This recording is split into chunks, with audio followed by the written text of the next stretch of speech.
الحمد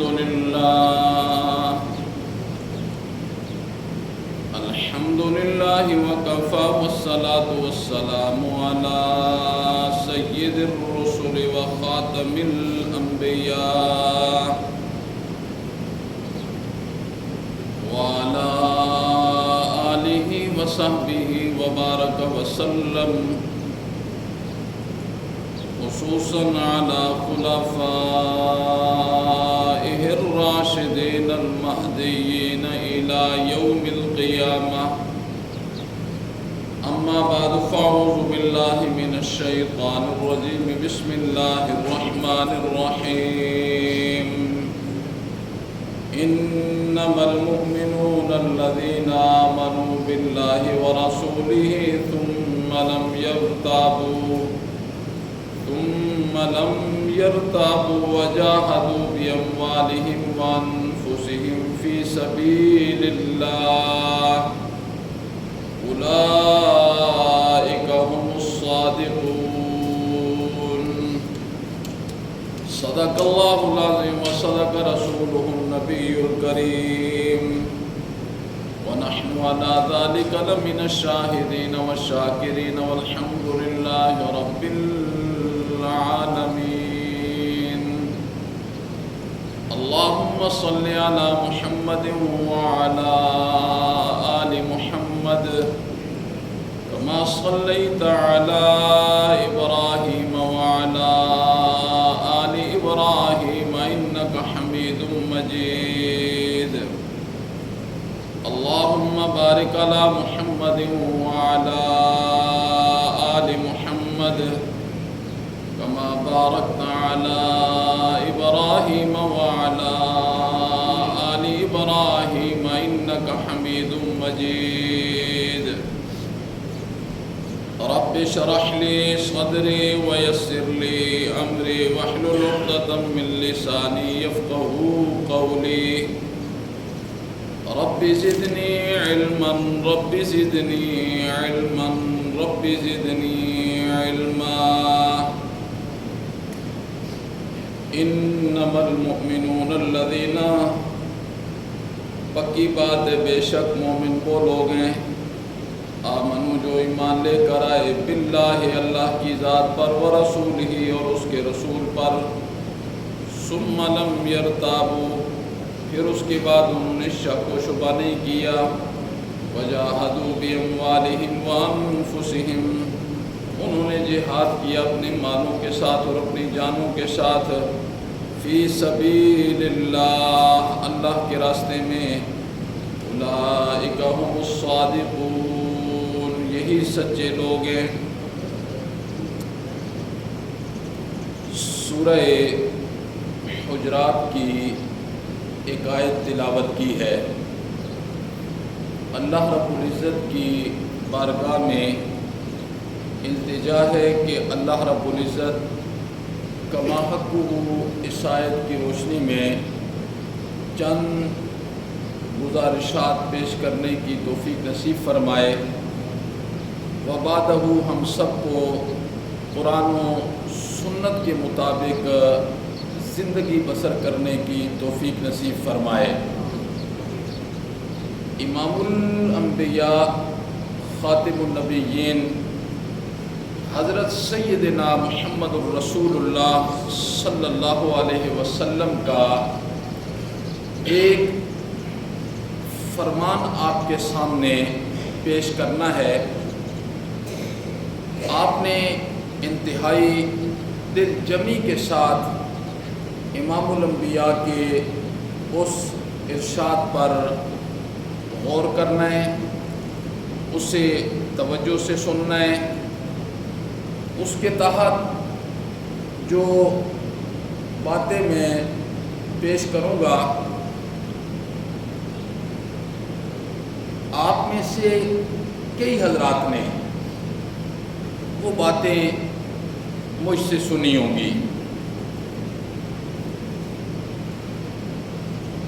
لیکن انسان کا جو ایمان ہے، ایمان اس ایمان کی آبیاری بہت ضروری ہے، بہت ضروری ہے۔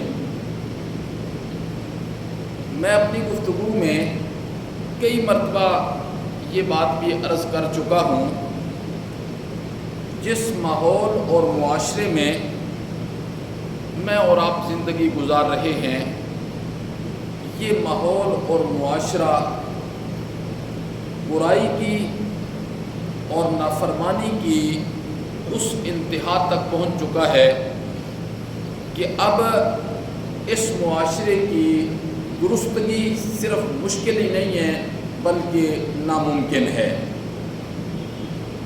اگر یہ ماحول اور معاشرہ ٹھیک ہوگا تو صرف اور صرف حضرت امام مہدی رضی اللہ تعالیٰ عنہ جب آئیں گے اس وقت دنیا کا ماحول اور معاشرہ درست ہوگا، چونکہ یہ وہ دجالی دور ہے، دجالی وقت ہے جس سے سارے اللہ کے انبیاء نے پناہ مانگی ہے، چونکہ ایمان تو رہنا ہی رہنا ہے، کسی نہ کسی درجے میں ہر ایک بندے کے سینے میں شرط یہ ہے کہ وہ مومن ہو، شرط یہ ہے کہ وہ مومن ہو، وہ اللہ رب العزت کی ذات کو پہچانتا ہو، وہ امام الانبیاء کے فرامین سے کچھ نہ کچھ وہ واقف ہو، اور ایمان بھی اس کا درست ہو۔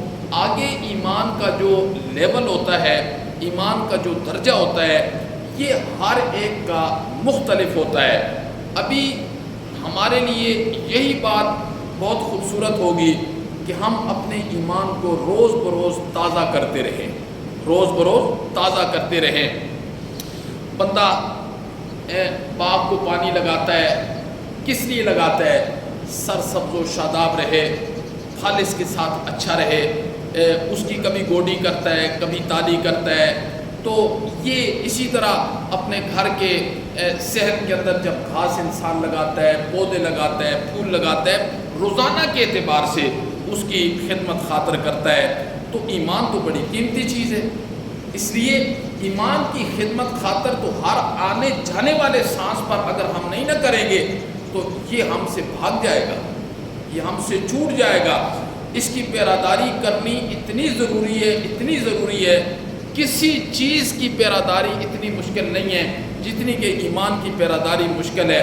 ہم نے ایمان کی پیراداری کرنی ہے، یہ اللہ رب العزت نے ہم میں سے ہر بندے کو بطور امانت کے اپنے فضل کے ساتھ اللہ رب العزت نے یہ ایمان ہمیں دیا ہے۔ اگر ہم اپنے ایمان کی فکر نہیں کریں گے، اس کی آبیاری نہیں کریں گے، انفرادی طور پر اب ہر بندہ اپنے ایمان کی آبیاری کرے گا، اس کی حفاظت کرے گا، اس کا مقام کتنا بڑا ہے۔ اس کے گزرے دور کے اندر، دجالی دور کے اندر، پرفتن دور کے اندر، انفرادی فردن جو بندہ اپنے ایمان کی فکر کرے گا نا، اللہ رب العزت کی اس کے ساتھ بہت نصرتیں اور مددیں آئیں گی، چونکہ اجتماعی طور پر تو اب لوگوں کی توجہ بھٹک گئی ہے دین اور اسلام سے۔ اور ایک بات یہ بھی دل کی تختی پر لکھ لینا، جو لوگ ارادتاً اپنے آپ کو گناہوں کے اندر مبتلا کر دیتے ہیں، ارادتاً، اور پھر وہ گناہوں سے توبہ بھی نہیں کرتے، امام الانبیاء نے فرمایا اللہ انہی لوگوں کو دجال کا ساتھی بنا دے گا، انہی لوگوں کو اللہ دجال کا ساتھی بنا دے گا جو ارادتاً گناہ کرتے ہیں اور پھر انہیں اس گناہ پر ندامت بھی نہیں ہوتی ہے۔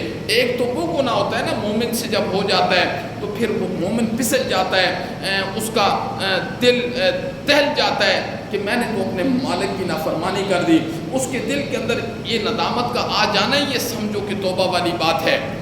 تو جب انسان کا دل بالکل سنگ آلود ہو جاتا ہے، بالکل سیاہ ہو جاتا ہے، قرآن نے کہا کلا بل ران علی قلوبہم ما کانوا یکسبون، پھر جب وہ گناہ کرتا ہے تو پھر اسے گناہ میں لذت محسوس ہوتی ہے اور پھر گناہ کو گناہ ہی نہیں سمجھتا۔ تو اللہ رب العزت ہمیں اس درجے اور اس منزل تک پہنچنے سے اللہ ہماری حفاظت فرمائے۔ اللہ رب العزت نے جو ہمیں ایمان نصیب فرمایا ہے، اللہ ہمیں اس ایمان کا صحیح معنی میں چوکیدار بنا دے۔ جب ہم اپنے ایمان کے چوکیدار بنے رہیں گے تو ایک ہوتا ہے ایمان کا چوکیدار، ایک ہوتا ہے مال کا چوکیدار۔ دیکھو جس بندے کے بینک بیلنس ہوتا ہے، پیسے ہوتے ہیں، اسے ہر وقت فکر ہوتی ہے کتنے کم ہو گئے، کتنے آگے، کسے دینے ہیں، کسے لینے ہیں، حالانکہ وہ فانی چیز ہے، ختم ہونے والی چیز ہے، لا یعنی چیز ہے، اس کا کوئی فائدہ ہی نہیں ہے۔ تو ایمان کتنی قیمتی چیز ہے. موت کے بعد جس چیز نے ہمارے ساتھ جانا ہے وہ صرف اور صرف ایمان ہے. تو ایمان کی آبیاری کے لیے رسول اللہ صلی اللہ علیہ وسلم کا ایک فرمان میں آپ کے سامنے پیش کروں گا. حدیث کے اندر کیا آتا ہے؟ اربعن ان کن فیک فلا علیک ما فاتک من الدنیا حفظ امانت وصدق حدیث وحسن خلیقت وعفت فی طعمت. امام الانبیاء نے ارشاد فرمایا کہ جس بندے کے اندر 4 چیزیں ہوں گی، جس بندے کے اندر 4 چیزیں ہوں گی، اگر اس کی ساری دنیا تباہ و برباد ہو جاتی ہے نا، جس بندے کے اندر 4 چیزیں ہوں گی، اللہ رب العزت اسے قلبی سکون ساری چیزوں کی بربادی کے باوجود بھی عطا کریں گے. ساری چیزوں کی بربادی، اس کی دنیا ختم ہو گئی ہے، لیکن جس کے اندر 4 چیزیں ہوں گی اللہ رب العزت اسے قلبی سکون ضرور نصیب فرمائیں گے. اللہ رب العزت اسے تسکین فرمائیں گے. بس یہی 4 چیزیں میں نے آج کے اس خطبے میں، اس باز میں آپ حضرات کے گوش گزار کرنی ہیں.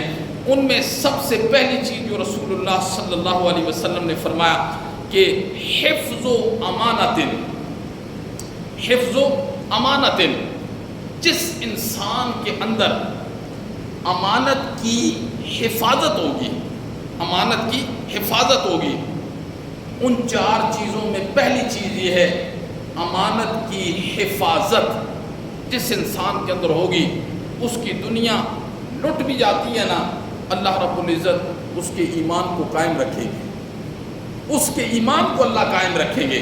اس کا ایمان اس کے سینے سے پھسل نہیں سکتا ہے. ورنہ عمومی طور پر جو ہماری زندگیاں ہیں، ہم اپنے ماحول اور معاشرے کے اندر دیکھتے ہیں، جب کسی انسان پر پریشانی کے بادل آ جاتے ہیں، پریشانی کے پہاڑ گر جاتے ہیں، پھر کئی لوگ تو ایمان نہ ہونے کی وجہ سے یا ایمان کی قدر نہ کرنے کی وجہ سے نعوذ باللہ خودکشی کا مظاہرہ کر دیتے ہیں، خودکشیاں کر دیتے ہیں، جو کہ حرام ہے.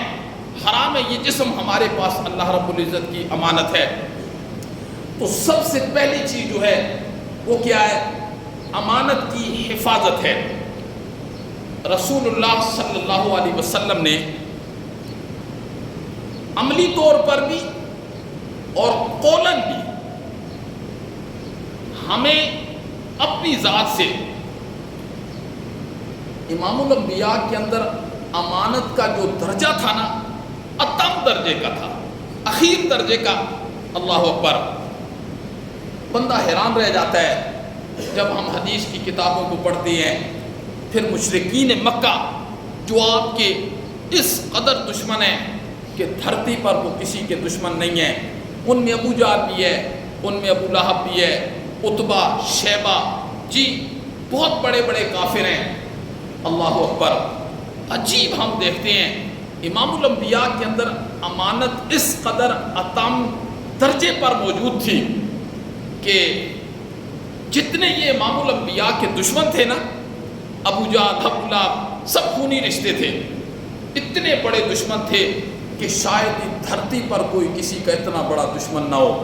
لیکن حیران رہ جاتا ہے بندہ، ان ساری دشمنیوں کے باوجود اپنی امانتیں وہ نبی پاک صلی اللہ علیہ وسلم کے پاس رکھواتے تھے، ان ساری دشمنیوں کے باوجود. اب مکہ والوں نے امام الانبیاء کی زندگی کو کتنا تنگ کیا، کتنا تنگ کیا.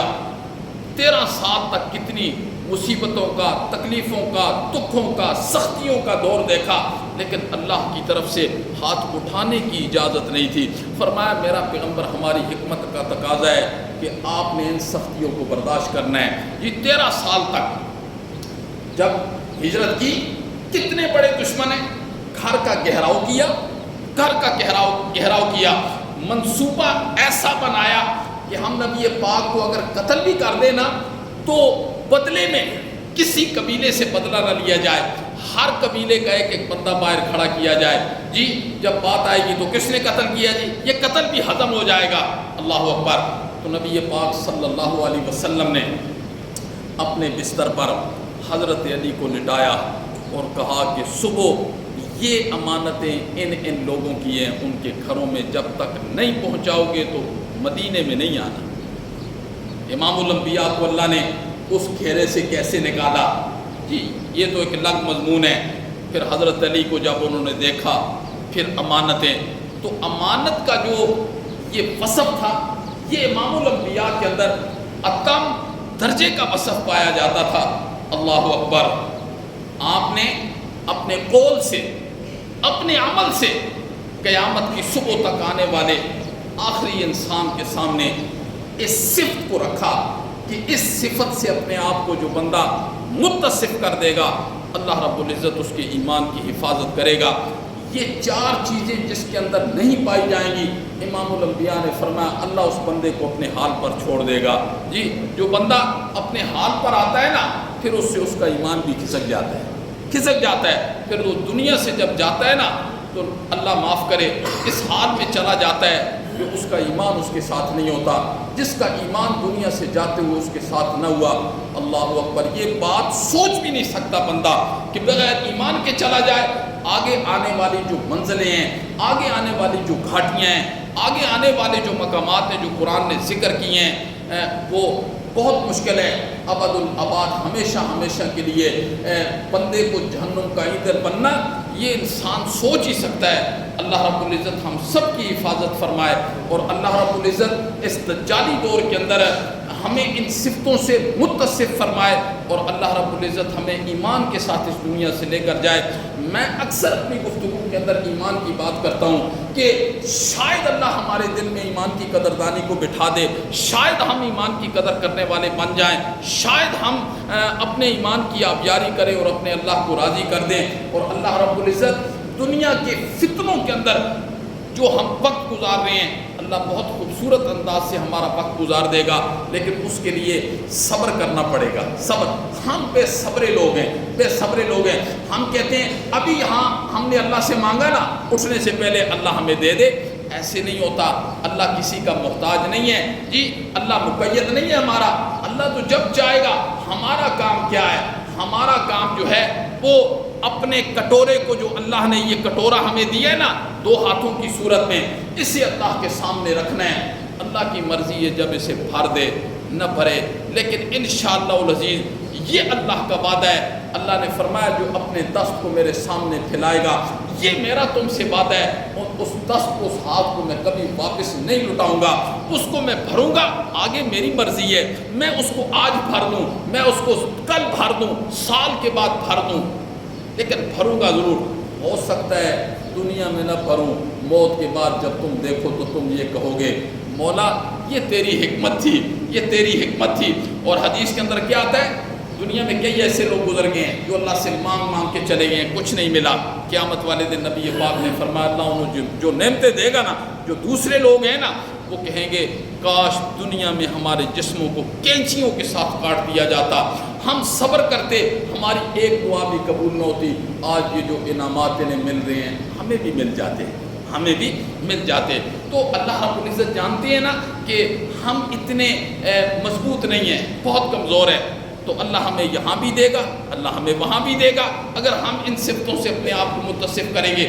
یہی دعا سکھائیے نا، اللہم ربنا آتنا فی الدنیا حسنۃ وفی الآخرۃ حسنۃ وقنا عذاب النار۔ مولا ہمیں دنیا میں بھی دے دے، آخرت میں بھی دے دے، وقنا عذاب النار، اور ہمیں آخرت کی عذاب سے بچا دے۔ تو یہ ہر انسان کو اس دعا کا معمول کرتے رہنا چاہیے۔ وقت انتہائی مختصر رہ گیا ہے، اب جو آگے اس نے جانا ہی جانا ہے۔ اب کتنا وقت مختصر رہ گیا ہے، جب ہم دنیا کی زیب و زینت کے اندر پھنس جاتے ہیں، باہر نکل جاتے ہیں، یہ ساری چیزیں ہم بھول جاتے ہیں، پھر ہمیں شیطان دنیا کی لذتوں میں ڈال کے دنیا کی لذتوں میں لگا دیتا ہے۔ لیکن اب عمر کے اس حصے میں ہم پہنچ چکے ہیں کہ اب ہمیں اپنے آپ کو لذتوں سے متصف نہیں کرنا چاہیے، بلکہ ہمیں اپنے آپ کو امام الانبیاء کی ان اوصاف، ان صفتوں سے اپنے آپ کو متصف کرنا چاہیے۔ تو یہ قولی اعتبار سے اور فعلی اعتبار سے امام الانبیاء نے ہمارے سامنے نمونہ پیش کیا، اور بالکل بالنوان یہی 2 صفتیں صحابہ کرام کے اندر منتقل ہوئیں۔ اللہ اکبر! صحابہ کرام نے اس امانت والی صفت کو قولاً اور فعلاً، امام الانبیاء نے حجۃ الوداع کے موقع پر ارشاد فرمایا حاضرین غائبین تک میرے پیغام کو پہنچا دیں،